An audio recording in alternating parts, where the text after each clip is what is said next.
Fraternité. Parce que pour moi, c'est, au-delà de notre devise, évidemment, liberté, égalité, fraternité, pour moi, c'est une valeur qu'on perd. Aujourd'hui, notre capacité à vivre ensemble, notre capacité à vivre, d'avoir un pacte commun, d'avoir voilà, une capacité à vivre avec son prochain, je vais dire avec affection, je ne demande pas tant, mais en tout cas avec intérêt, curiosité, avec bienveillance.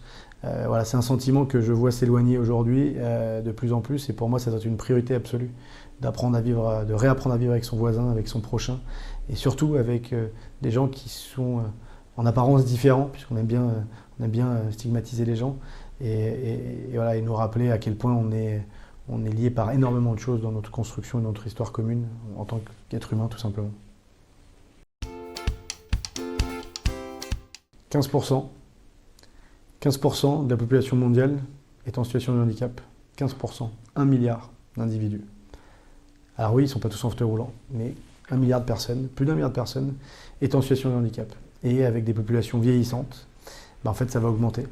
Ça va augmenter parce que qui dit population vieillissante dit population dépendante, donc des personnes en situation de handicap, pas forcément avec un handicap tel une paraplégie comme moi ou une amputation ou ce genre de choses, mais aujourd'hui c'est un chiffre qu'il faut absolument avoir en tête parce qu'en fait 15% c'est beaucoup, ça concerne énormément de monde et donc forcément si on prend le temps, on y est directement ou indirectement concerné et donc à un moment voilà, prenons le temps de s'intéresser aussi aux autres et de composer ensemble pour que chacun puisse avoir une vie heureuse et épanouie.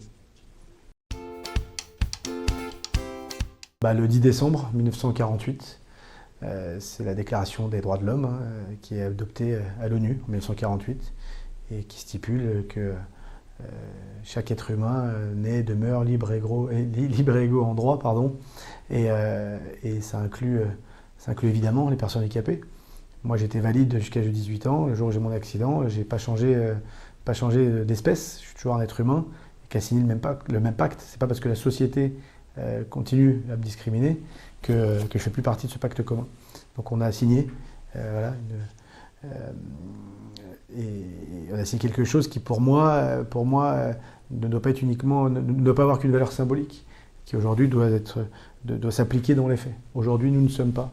Et je ne parle pas là d'un pays du tiers-monde, je parle en France, nous ne sommes pas des citoyens à part entière. On est discriminés parce que handicapés. Comme aujourd'hui, et pas qu'en France, on discrimine parce que femmes, parce qu'homosexuels, parce que noirs, parce que arabes, parce que juifs. Et donc aujourd'hui, il est temps de ne pas oublier qui on est, d'où on vient. Et voilà, alors ça fait très bisounours, mais moi j'y crois. En tout cas, j'ai envie de croire à notre capacité à vivre ensemble sans avoir peur de l'autre. Et il y a du boulot.